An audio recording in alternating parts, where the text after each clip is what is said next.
সর্বহারাদের পার্টির নেতার 22 লাখি গাড়ি চড়া নিয়ে সরগরম রাজ্য রাজনীতি।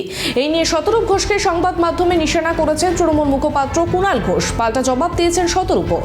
দলের যুব নেতার 22 লাখি গাড়ি চড়াতে সমর্থন থাকলেও শতরূপকে কাঠগড়ায় তুললেন সিপিএম নেতা তন্ময় ভট্টাচার্য। শতরূপের কোন ত্রুটির কথা বললেন তন্ময়, শুনব। 22 লক্ষ টাকার গাড়ি একজন কমিউনিস্ট পার্টির হোল টাইমার চড়তে পারে? বাবাই দিক, কাকাই দিক, যে কেউ দিক, আমার একটুখানি লাগবে না মনে যে আমি সর্বহারার দল করি, 22 লক্ষ টাকার একটা এসইউভি নিয়ে ঘুরে বেড়াবো? এটা কেমন লাগে জানেন তো? হ্যাঁ, এটা কিরকম ধরুন তো, আমি আপনাকে বলি, আমার 22 লক্ষ টাকার গাড়ি কেনার ক্ষমতা ছিল। আপনি জানেন আমি ব্যাংকে চাকরি করেছি এবং 2012 সালে আমি চাকরি ছেড়ে দিয়েছি। আমার স্ত্রী সেন্ট্রাল গভর্নমেন্টের চাকরি করতো, রিটায়ার্ড করেছে। আমার ছেলে একদিনও বেকার থাকেনি, পড়াশোনা শেষ করেছে, ক্যাম্পাসিং থেকে চাকরি পেয়েছে, আপনি জানেন, আপনি তার বিয়েতেও গেছেন। আমার পুত্রবধূ এয়ার ইন্ডিয়ায় চাকরি করে। অর্থাৎ আমি, আমার স্ত্রী দুজনে, একজন ব্যাংক থেকে রিটায়ার্ড, একজন সেন্ট্রাল গভর্নমেন্ট থেকে রিটায়ার্ড, দুজনেই পেনশন পাই। আমার ছেলে এবং আমার পুত্রবধূ দুজনেই ভালো চাকরি করে। একটা 22 লক্ষ টাকার গাড়ি কালকে আমি কিনতে পারি। কেন কিনিনি? আমি একটা ওয়াগনার কিনেছি, সেটা অনেক দিন আগে কিনেছি, 2010 কিংবা 11 সালে কিনেছিলাম। সেটা খারাপ হয়ে গেছে, পাল্টে আবার আরেকটা ওয়াগনারই কিনেছি। কেন? কারণ আমার 4 সিটার গাড়ি যথেষ্ট। ঠিক, আমার 4 সিটার গাড়ি থেকে বড় গাড়ি দরকার নেই। সত্যি দরকার নেই, সত্যি দরকার নেই, কারণ আমি তো পরিবারের তো 4টে লোক।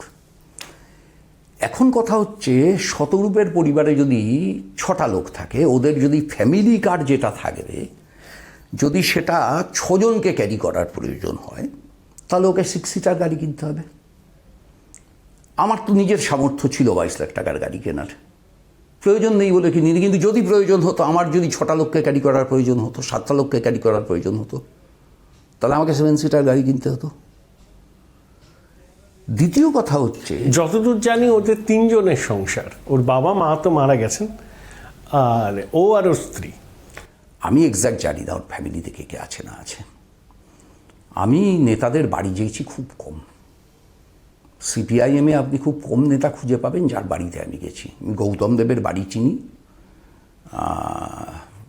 সুভাষ চক্রবর্তীর বাড়ি চিনি, অমিতাভ নন্দী জীবিত থাকাকালীন তার বাড়ি চিনতাম, দলিত তোপদারের বাড়ি চিনি। সম্ভবত কোনো 5 নম্বর নেতা নেই, মানে বড় মাপের নেতা যার বাড়ি আমি চিনি, সম্ভবত।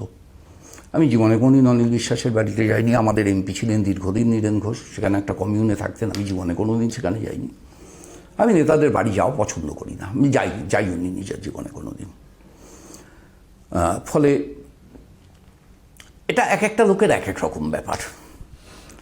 ওই মানে আমাদের ছাত্র যুব আন্দোলনে আমি দেখেছি যে ছাত্র যুব অফিসের কাজ শেষ হয়ে গেলে পরে আলিমুদ্দিনের গেটে দাঁড়িয়ে বাদাম ভাজা চিবোনো দেখেছি। আমায় কোনোদিন দেখেননি, না, কোনোদিন দেখেননি আমায়। আমিও ছাত্র যুব আন্দোলনের নেতা ছিলাম, রাজ্যের সর্বোচ্চ নেতা ছিলাম, কিন্তু যুব অফিসের কাজ শেষ করে আলিমুদ্দিনের বারান্দায় দাঁড়িয়ে বা আলিমুদ্দিনের দরজায় দাঁড়িয়ে 1 ঘন্টা বাদাম ভাজা খেতে হবে। আর যে নেতারা বেরোবেন বা যে নেতারা ঢুকবেন তারা যাতে আমায় দেখতে পান, আমি যে আছি এটা যাতে দেখতে পান, এটা আমার, এই কালচারটা আমার ছিল না। এটা ম্যান টু ম্যান ভ্যারি করে। এখন প্রশ্ন হচ্ছে, আমাকে যদি খুব ফ্র্যাঙ্কলি বলতে, আমায় যদি খুব ফ্র্যাঙ্কলি বলতে বলেন, আমি শতরূপের সমালোচনা এই জন্য করবো না যে ও 22 লাখের গাড়ি কিনেছে, কিন্তু আমি শতরূপের একটা সমালোচনা করব। কি সেটা? সেটা হচ্ছে যে সাংবাদিকদের কাছে শতরূপের এত কথা বলার কোনো প্রয়োজন ছিল না। শতরূপের যেটা বলা উচিত ছিল, আমি যদি শতরূপের জায়গায় থাকতাম, আমাদের পার্টিতে নিয়ম হচ্ছে আমাদের প্রত্যেক বছর আমাদের সম্পত্তির বিবরণ পার্টিতে জমা দিতে হয়। আমি মোহাম্মদ সেলিমের কাছে জমা দিয়ে দিতাম, সাংবাদিকদের বলতাম আমার পার্টি সেক্রেটারির কাছে আমার সম্পত্তির হিসেবে জমা দেওয়া আছে, যা প্রশ্ন করার তাকে করুন। মোহাম্মদ সেলিম সাংবাদিকদের দেখাতো 18 লক্ষ টাকার চেকের রিসিট, যেটা ওর বাবা দিয়েছে। মোহাম্মদ সেলিম সাংবাদিকদের দেখাতো 2.5 লক্ষ টাকার চেকের রিসিট, যেটা ও দিয়েছে। এই সবগুলো শতরূপকে দেখাতে হলো কেন? বাচ্চা ছেলে তো, মানে আমি এখানে ওর ইম্যাচুরিটিকে দায়ী করব। এটা যদি আমার ক্ষেত্রে ঘটতো আমি কিন্তু এইটা করতাম। ঠিক। কিন্তু প্রশ্নটা হচ্ছে যে নোয়িং ফুললি ওয়েল, যে কুণাল ঘোষ এত খবর রাখে সেই কুণাল ঘোষ এটা জানে না ওর বাবা টাকা দিয়েছে। I don't believe so. অভিযোগটা করতে গেল কেন? করতে গেল একটাই কারণে, সেটা হচ্ছে তৃণমূল চোর এটা এমনভাবে এস্টাবলিশড যে খড়কুটো যা পারো ধরে ভাসো। শতরূপ একটা 22 লাখ টাকার গাড়ি চড়ছে। আচ্ছা, এটা ধরে যদি দুদিন ভেসে থাকা যায় খবরে, লাভ কি হলো? শতরূপের বাবা শতরূপকে কি গাড়ি কিনে দেবে কুণাল ঘোষ ঠিক করবে। তবে শতরূপ ওটা আর একটা ভুল করেছে, ওর প্রয়াত বাবাকে আক্রমণ করাটা ঠিক হয়নি।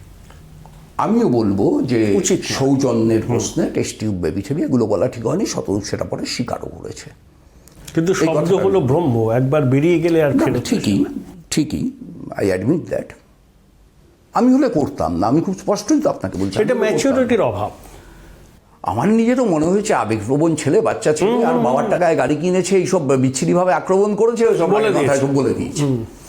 কিন্তু রেগে যাওয়াটা যেমন নেতাদের একটা রপ্ত করতে হয়, তেমন রাগ সংবরণ করাটাও নেতাদেরই রপ্ত করতে হয়, না হলে তো নেতা হওয়া যায় না।